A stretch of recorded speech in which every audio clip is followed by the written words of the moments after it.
사랑하는 성도 여러분, 창세기 1장에서 11장까지의 기록 속에서 인류의 기원과 하나님의 절대적인 주권, 즉 창조주 하나님이 누구신지 명확하게 보여주는 매우 중요한 역사적 기록입니다. 그 중에서 특히 오늘 나눌 바벨탑 이야기는 단순히 고대 인류의 언어의 기원을 설명하는 일종의 신화적인 이야기가 아니라 인간의 교만과 그에 대한 하나님의 심판, 그리고 그 속에 담긴 놀라운 구속의 계획을 드러내는 거룩한 계시이자 인류 역사의 흐름을 바꾸는 큰 전환점이라고 할 수 있겠습니다. 여러분, 비록 이 이야기는 수천 년 전의 이야기지만 오늘 21세기를 살아가는 교회 공동체에게 여전히 질문을 던집니다.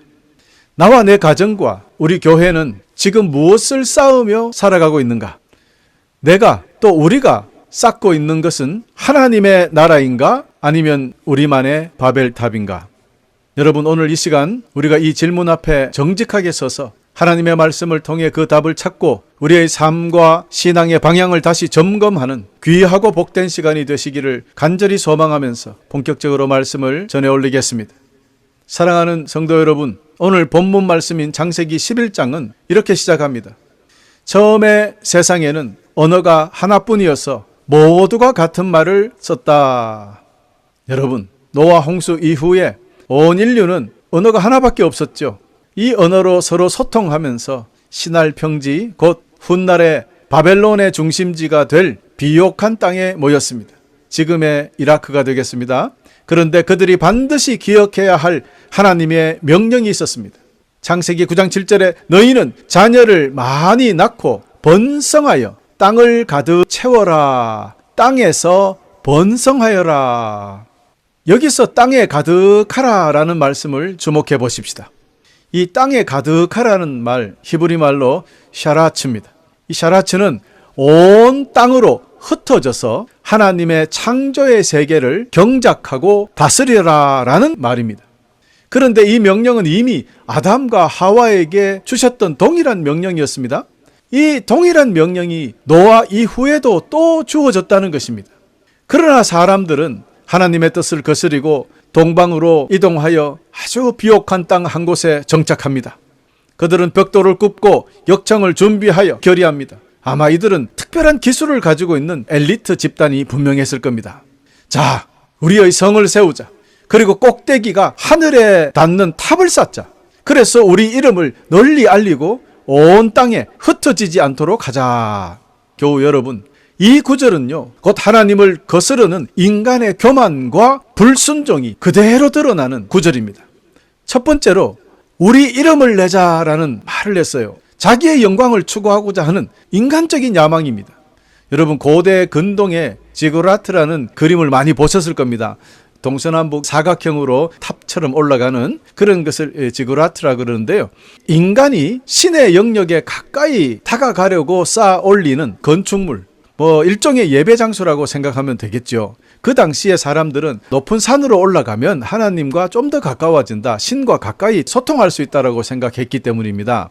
그러나 이 바벨탑은 특이해요. 그 당시에 많은 사람들이 자기 나름대로의 각자의 신을 섬기기 위해서 건물을 세웠는데, 요즘으로 이야기하면 교회를 산꼭대기에 세웠는데, 이 바벨탑은 다릅니다. 하나님께 경배하거나 하나님의 이름을 높이기 위하여 세운 것이 아니에요. 또 그렇다고 하면 이방신을 섬기기 위하여 세운 것도 아니에요. 즉 다시 말하면 바벨탑은 하나님이나 어떤 신을 섬기기 위한 신전으로 세운 것이 아니었다는 거예요. 이것은 오직 인간 스스로의 힘과 능력, 자신들의 성취를 세상에 드러내며 자신의 이름을 하늘에까지 높이려는 교만의 산물이었습니다. 하나님을 의지하지 않고 하나님의 존재의 의미, 가치 생각하지 않았던 거예요. 오로지 자기 자신들, 인간으로서의 존재 의미를 온 세상에 드러내고자 하는 교만의 본질이다. 그래서 저는 이 바벨탑 사건이야말로 최초의 인본주의적 세계관이 시작되었다라고 믿는 것입니다. 하나님을 경외하는 것이 인간의 존재의 중심이 되어야 한데, 자기 자신을 존재의 기준으로 삼고 인간의 가능성과 능력을 의지하려는 것, 이것이 본격적으로 시작된 것입니다. 그러니 인본주의죠. 또 두 번째, 이들은 흩어짐을 면하자라는 말을 합니다. 여러분, 흩어지지 말자고 뭉치자는 거예요. 이것은 하나님의 명령에 정면적으로 반역하는 그런 말들입니다. 하나님께서는 창세기 9장 7절에 땅을 가득 채우라고 명령하셨습니다. 이는 온 인류가 온 땅에 흩어지라는 뜻입니다. 흩어져서 창조 세계를 경작하고 다스리며 만물 위에 하나님의 주권과 영향을 드러내도록 주시는 사명이었는데 말입니다. 여러분, 그러므로 흩어지는 것이 혼란이 아니라 하나님의 질서라는 것을 오늘 우리는 깨달아야 합니다. 그분의 통치를 세상에 퍼뜨리는 하나님의 방법이 흩어지는 거예요. 여러분, 그러나 사람들은 그 뜻을 외면하고 한 곳에 머물어서 자신들만을 위하여 힘과 권력과 문명을 집중시키려 했던 거예요.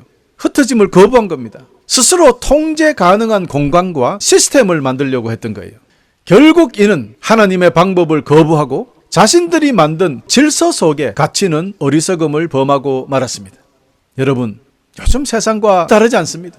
현대 문명들은요, 내 이름, 내 권세, 내 브랜드, 이런 거를 쌓으며 과학, 기술, 또 전략, 인간적인 지혜로 하나님 없이 이 세상을 완성시킬 수 있다는 착각 속에 빠져 있습니다.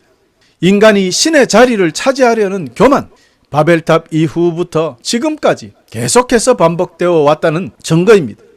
그런데 여러분, 더욱 안타까운 것은 교회 안에서도 이 바벨의 그림자가 짙게 드리워져 있다는 사실입니다. 우리 교회만, 우리 모임만 잘 되면 된다라는 이런 욕망이 신앙 공동체 안에 병들어 있다는 겁니다. 여러분, 복음이 흘러가야 할 세상을 외면하게 만듭니다. 이런 것들은 땅끝까지 이르러 내 증인이 되라고 주님께서도 말씀하셨잖아요. 땅끝까지 퍼져나가라는 뜻이에요. 흩어지라는 뜻이에요. 그런데 우리는 모이자, 커지자, 그리하여 교회 울타리 안에 그냥 만족하고자 원합니다. 과연 많은 인원들이 교회 안에 모이기만 하면 천국이 보장됩니까? 최고 시설의 장비와 그런 것을 갖추면 그런 모든 그 아름다운 시설을 통해서 나의 믿음이 점점 커져갑니까? 수백억을 들이고 수천억을 들인 거대한 건물을 세우고 복음 전파와 세상에 섬기는 일에는 무관심하다면 그것이 진정한 믿음입니까? 그런 신앙으로 천국의 문을 통과할 수 있겠습니까? 오늘날의 교회는 여전히 바벨의 유혹과 싸우고 있다는 그것을 우리는 알 수 있습니다. 신앙생활을 통해서 자기 유익을 추구하고 사회적 관계망을, 즉 카르텔을 형성하고 사역자들이 하나님의 영광보다 자신의 이름을 높이려고 하고, 그러는 공동체는 결국 복음의 본질을 잃고 분열과 타락으로 결국 죄와 죽음으로 흘러가게 되고 마는 것입니다. 여러분, 교회는요, 자기 이름을 내기 위해 모인 바벨탑이 되어서는 안 됩니다. 교회는 예수 그리스도의 십자가의 희생 위에 세워진 공동체이기 때문에 자기를 부인하는 것에서 시작하잖아요. 자기를 낮추고 죽이는 것에서 시작하잖아요. 그러므로 우리의 목표는 인간적인 성취가 아니라 우리 죄를 대신 지신 그분의 겸손과 희생을 본받아 그분이 가셨던 그 십자가의 길, 골고다의 길을 걸어가는 것입니다. 그러므로 진정한 하나됨은 세상적인 카르텔이 아니라 오직 성령 안에서 겸손과 예수 그리스도의 복음을 중심으로 순종하고 그리고 하나님 나라의 영광을 위해서만 뭉쳐야 하는 것입니다. 우리가 주님을 위해 뭉칠 때 성령 안에서 능력을 얻고 서로 사랑하며 하나님의 나라를 확장시키는 그런 놀라운 사역을 할 수 있고 축복의 통로가 되는 것입니다. 그러나 우리를 위해서 하나 되고 뭉칠 때 그것은 결국 분열과 죽음에 이르는 인간적인 카르텔을 만들고 만다는 것을 여러분 기억하시기를 바랍니다. 성경은 분명히 경고합니다.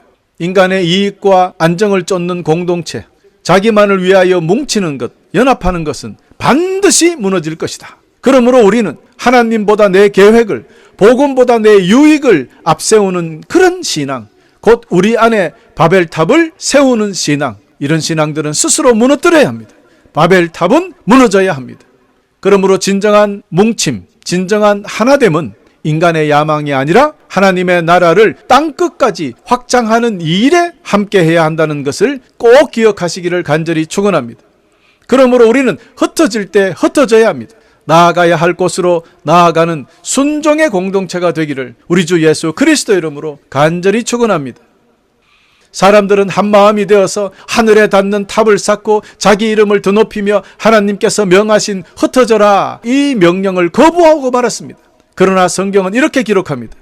여호와께서 사람들이 쌓고 있는 성과 탑을 보려고 내려오셨습니다. 그런데 여기서 내려오셨다라는 말에 해당하는 야라드라는 히브리 말이 있습니다. 이것은 모든 것을 초월하신 하나님의 전능과 주권을 분명하게 드러내는 말인데요. 인간이 아름다운 문명이나 놀라운 빌딩을 세우고 한다 하더라도 하나님의 눈으로 내려다보면 그 작은 점처럼 보이는 거 아닙니까? 그러니 너희들이 아무리 큰 것을 해도 나한테는 작은 거야 라는 것을 강조하시는 하나님의 권능을 말하는 겁니다. 그래서 하나님께서는 이어서 이렇게 말씀하셨습니다. 이 사람들이 한 백성이고 그들의 언어도 다 똑같다. 그래서 이런 일을 시작하였는데 이 일을 그들이 하려고 하는 일의 시작에 불과하다. 그들이 하려고만 하면 어떤 일이든지 할 수 있을 것이다. 이 말씀을 듣고 사람들은 야, 이거 봐라. 사람이 마음만 먹으면 우리가 뭐든 못할 일이 없어. 다 할 수 있어. 이렇게 생각하는데요.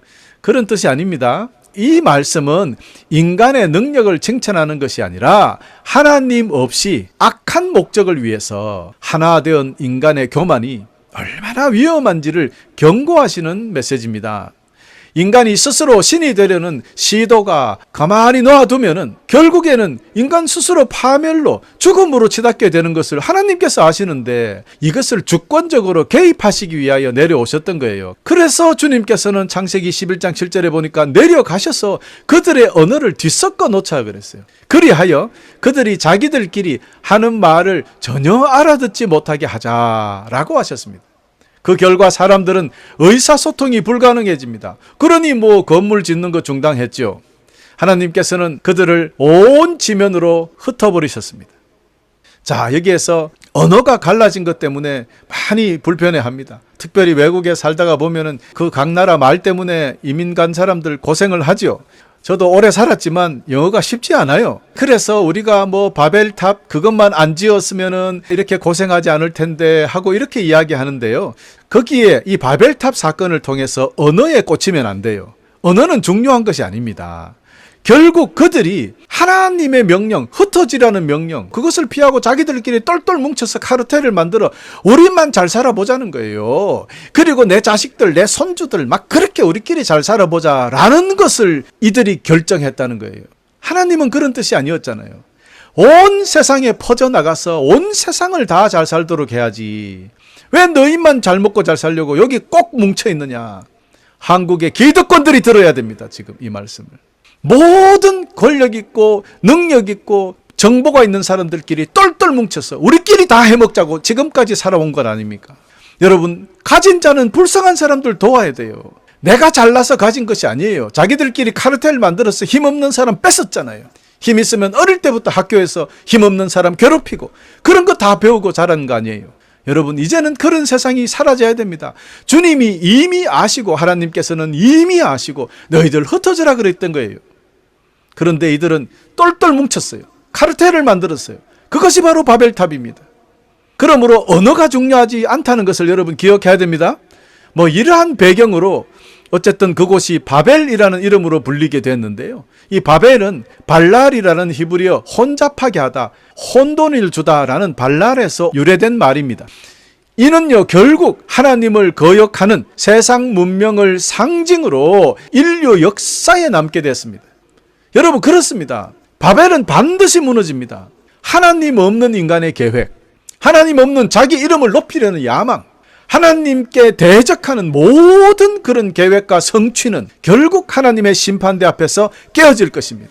성공이라는 이름의 바벨, 남들에게 인정받고 싶은 그런 욕망의 바벨, 내 좋은 것만 차지하려는 자기 유익과 나만 편하려는 그런 자기 안정을 쫓아가는 그런 모든 바벨, 신앙까지도 그저 주님 앞에 엎드려 기도하면서 나는 모든 악한 것들이 나를 피해가고 모든 질병도 피해가고 모든 고난과 고통도 나를 피해가게 하여 주시옵소서. 그러려면 죽으면 돼요. 천국 가면 아무런 고난도 고통도 없어요. 여러분, 이 세상에 사는 동안 고난과 고통은 끊이지 않아요. 모든 사람들이, 온 인류가 주님 안에서 구원받아서 편안하게 행복하게 살았으면 좋겠다고 기도하면 좀 낫잖아요. 그래도. 그런데 어떻게 내 교회만, 내 가족만, 내 직장만, 내 나라만 그렇게 행복해지기를 원합니까? 나쁜 것 아닙니까? 이것이 바로 바벨탑입니다. 이런 바벨탑은 주님께서 가만히 두지 않아요. 무너뜨려 버립니다. 주님을 위한 것이 아닌 나를 위한 모든 하나됨, 연합은, 그런 공동체는 결국에는 분열이 되고 죽음으로 인도하고 마는 것입니다. 하나님께서는 오늘도 저와 여러분 속에 있는 바벨탑 분명히 무너뜨립니다. 그럴 때마다 우리는 아프고 힘들고 어려울 수 있습니다. 그러나 그것은 주님의 사랑이고 우리를 구원하시려는 특별한 가르침이기 때문에 힘들더라도 감사함으로 따라가야 돼요. 이 바벨탑은 하나님 앞에서 언젠간 무너질 것이기 때문에 우리는 지금 겸손히 회개하고 우리들의 작은 교만이라도 내려놓고 하나님의 절대 주권 앞에서 인간의 모든 업적은 아무것도 아님을 스스로 인정하고 오직 그분의 나라와 하나님의 영광을 위해서 살아가시는 여러분 되시기를 우리 주 예수 그리스도 이름으로 간절히 축원합니다. 사랑하는 교우 여러분, 이렇게 바벨탑 사건은 인간의 교만에 대한 하나님의 심판으로 시작되었지만 성경의 놀라운 은혜는 인간의 실패 속에서도 하나님의 구속의 역사가 멈추지 않는다는 데 있습니다. 하나님은 바벨의 잔해 위에서 새로운 역사를 시작하시며 창세기 12장에 아브라함을 부르십니다. 할렐루야. 주님은 내가 너를 큰 나라로 만들어주고 너에게 복을 주어 너의 이름을 빛나게 할 것이다. 너는 다른 사람들에게 복이 될 것이다. 너에게 복을 주는 사람에게 내가 복을 주고 너를 저주하는 사람을 내가 저주하겠다. 땅 위의 모든 백성이 너를 통해 복을 받을 것이다. 창세기 12장 2절에서 3절 말씀입니다. 할렐루야. 이 말씀은요, 바벨탑의 야망과 정면으로 대조됩니다. 왜 하나님께서 바벨탑 이후에 아브라함을 불러 세우셨을까요? 새로운 시작을 아브라함을 통해서 하시기를 원했던 것입니다. 그들은 스스로 이름을 높이고자 했지만 하나님은 아브라함의 순종 위에서 이름을 높이시겠다고 약속하셨습니다. 그들은 스스로 흩어지는 것을 거부했으나 아브라함은 하나님의 부르심에 순종하여 고향을 떠나서 열방을 위해서 복의 통로가 되었습니다. 아브라함은 흩어졌어요. 자기 고향을 떠났어요. 여러분, 이제 왜 아브라함이 축복을 받고 살게 되었는지 이해가 되셨지요? 자기 자신을 위해서 뭉치지 않고 주님께서 지시한 그 명령대로 순종해서 흩어졌던 것입니다. 그러므로 바벨의 흩어짐은 단순히 버리고 꾸정이 아니라 하나님의 창조의 명령을 이루고 언어와 민족의 다양성 속에서 구속과 구원의 씨앗을 뿌리는 하나님의 위대한 섭리였다는 것 기억하시기를 간절히 축원합니다. 바벨탑 사건은 인간의 타락과 하나님의 은혜가 충돌하는 자리였습니다. 인간은 하나님 없이 자신의 존재를 높이 세우려고 했지만 하나님은 인간의 교만을 꺾으시고 겸손한 순종의 사람 아브라함을 택하셔서 온 세상에 복을 주시는 새로운 역사를 시작하셨던 것입니다. 그리고 이 약속은 궁극적으로 예수 그리스도 안에서 완성되었습니다. 바벨의 분열과 심판의 인류를 갈라놓았다면 그리스도의 복음은 모든 민족을 하나님 안에서 하나 되게 하는 구원의 시작이었던 것입니다. 사랑하는 교우 여러분, 이 바벨탑 사건 이후에 인류의 언어가 갈라지고 민족이 나누어지며 분열과 혼란 속에 살게 되었습니다. 그러나 하나님은 포기하지 아니하시고 급기야 사도행전 2장에 오순절 성령 강림 사건을 통해서 하나님은 모든 것을 역전시키셨습니다. 예수님의 승천 이후에 성령님께서 임재하셔서 제자들이 각기 다른 언어로 말하기 시작했습니다. 예루살렘에 모인 각국으로부터 온 경건한 유대인들은 우리가 각 사람이 난 곳 방언으로 하나님의 큰 일을 듣는도다라고 고백했습니다. 여러분, 이게 무슨 말입니까? 언어가 갈라진 것이 전혀 문제가 되지 않았다는 것입니다. 바벨에서 뭉치려는 교만이 언어를 흐트러 분열을 낳았지만 오순절에는 성령의 능력이 언어의 장벽을 넘어서 모든 민족에게 전해지기 시작했던 것입니다. 인간의 이름을 높이려는 말은 흩어지게 되었고 하나님의 이름을 높이려는 말씀은 흩어진 민족을 복음으로 다시 모으게 되는 것입니다. 할렐루야. 이처럼 하나님은 인간의 실패와 분열 뒤에도 회복과 연합을 이루시는 분이십니다. 오직 성령님 안에서 예수 그리스도의 복음 안에서 우리는 인종과 언어와 문화와 장벽을 넘어 진실하게 하나가 될 수 있는 것입니다. 여러분, 이것이 바로 바벨탑 사건이 우리에게 주는 교훈입니다. 교우 여러분, 이제 말씀을 맺겠습니다. 사도 요한은 요한계시록 7장에서 마지막 때에 하나님의 보좌 앞에 모인 수많은 무리를 환상으로 봅니다. 그 뒤에 내가 보니 아무도 그 수를 셀 수 없을 만큼 큰 무리가 있었습니다. 그들은 모든 민족과 종족과 백성과 언어에서 나온 사람들인데 흰 두루마기를 입고 종려나무 가지를 손에 들고 보좌 앞과 어린 양 앞에 서 있었습니다. 그들은 큰 소리로 구원은 보좌에 앉아 계신 우리 하나님과 어린 양의 것입니다 하고 외쳤습니다. 요한계시록 7장 9절에서 10절이죠. 그날 바벨탑의 저주는 완전히 사라질 것입니다. 결국 바벨탑의 언어 혼란은 주님의 명령을 거역하고 욕심으로 뭉친 인류를 흐트러 놓기 위하여 하나님께서 사용하신 도구였습니다. 그렇기에 우리가 복음을 들고 주님의 뜻을 따라 세상에 흩어질 때 언어는 더 이상 분열의 도구가 아니라 구원받은 백성들이 한 목소리로 하나님을 찬양하는 거룩한 선율이 될 것입니다. 할렐루야. 사랑하는 교우 여러분, 그러므로 오늘 우리가 할 일은 우리 자신의 이름과 유익을 위하여 바벨탑을 쌓는 것이 아니라 우리 안에 숨어있는 작은 교만이라도, 작은 이기심이라도, 또 인간적인 이 모든 카르텔, 이 바벨탑을 무너뜨리는 일입니다. 자기 이름을 내려놓고 하나님의 이름을 높이며 내 유익보다 하나님의 뜻과 복음을 위해 살아가는 것입니다. 그렇습니다. 우리를 위하여 우리가 뭉치는 길은 결국 죽음으로 가는 카르텔이다. 그러나 주님을 위해서 우리가 뭉칠 때, 하나 될 때 우리는 생명을 얻고 하나님의 뜻을 이루어가는 거룩한 교회가 될 것이다 라는 것이 가장 중요한 가르침입니다.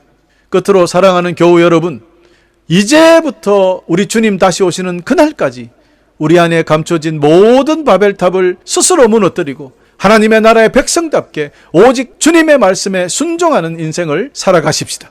우리를 위하여 뭉치려 하지 말고 주님을 위하여 땅끝까지 흩어져 복음을 전하며 하나님 나라를 세우는 거룩한 복음의 증인, 부활의 증인, 그 부르심에 합당한 주님의 사람으로 살아가시기를 다시 한번 간절히 소망합니다.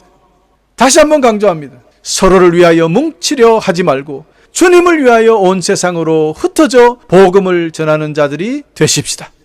그리하여 마침내 주님의 날에 저 하늘 영광의 보좌 앞에 저와 여러분 우리 모두 함께 서서 구원하심이 보좌에 앉으신 우리 하나님과 어린 양께 있도다 기쁨에 눈물을 흘리며 찬양하는 복된 인생들이 다 되시기를 우리 주 예수 그리스도의 이름으로 간절히 축원하면서 오늘 말씀을 마치겠습니다. 뭉치면 죽고 흩어지면 산다. 할렐루야.